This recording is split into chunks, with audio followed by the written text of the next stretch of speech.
नमस्कार मंडळी, न्यू जर्सीकडनं न्यूयॉर्ककडे जाताना एक लिंकन टनेल नावाचा बोगदा लागतो। आता तुम्हाला वाटेल या बोगद्याचं काय ते कौतुक, पण तुम्हाला हे माहितीये का, अमेरिकेत याला ऐतिहासिक महत्त्व आहे। कारण हा बोगदा बांधला गेलाय 1930 ते 1950 या काळामध्ये, ज्यावेळेला तंत्रज्ञान इतकं प्रगत नव्हतं। आणि सगळ्यात महत्त्वाची गोष्ट म्हणजे हा बोगदा हडसन नदीच्या खाली बांधला गेलेला आहे। म्हणजे वर्ण नदी वाहती आणि खाली हा बोगदा बांधलाय, आणि त्यामुळे नदीच्या तळाखाली बोगदा खोदून बांधणं हा त्या काळातला अभियांत्रिकीचा सगळ्यात मोठा असा पराक्रम मानला जातो। हा बोगदा बांधताना बोगद्याचे जे भाग आहेत ते जमिनीवर तयार केले गेले, पाण्यात तरंगवून ठरलेल्या जागेवर ठेवून मग नदीच्या तळाशी बसवले गेले। आणि जसं मी म्हटलं की याला ऐतिहासिक महत्त्व आहे, तर दुसऱ्या महायुद्धादरम्यान या लिंकन बोगद्याचा वापर सैन्य सामग्री, शस्त्रास्त्र आणि सैनिकांच्या हालचालीसाठी याचा वापर केला गेला होता। हा बोगदा साधारण 1.5 मैल म्हणजेच 2.4 किलोमीटर्स इतक्या लांबीचा आहे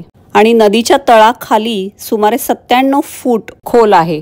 आणि दररोज सरासरी 1,20,000 वाहनं या बोगद्याचा वापर करतात, आणि त्यामुळेच न्यू जर्सी आणि न्यूयॉर्क यांना जोडणारा एक महत्त्वाचा वाहतूक मार्ग म्हणून याच्याकडे बघितलं जातं। हा बोगदा जगातल्या पहिल्या अशा बोगद्यांपैकी एक आहे की ज्यामध्ये धूर आणि प्रदूषण कमी करण्यासाठी प्रगत यंत्रणा बसवलेली आहे। हा जर व्हिडिओ तुम्हाला आवडला असेल तर प्लीज लाईक करा, जास्तीत जास्त शेअर करा, आणि अजून जर चॅनलला सबस्क्राईब केलं नसेल तर प्लीज सबस्क्राईब करा। भेटूयात पुढच्या व्हिडिओमध्ये। धन्यवाद।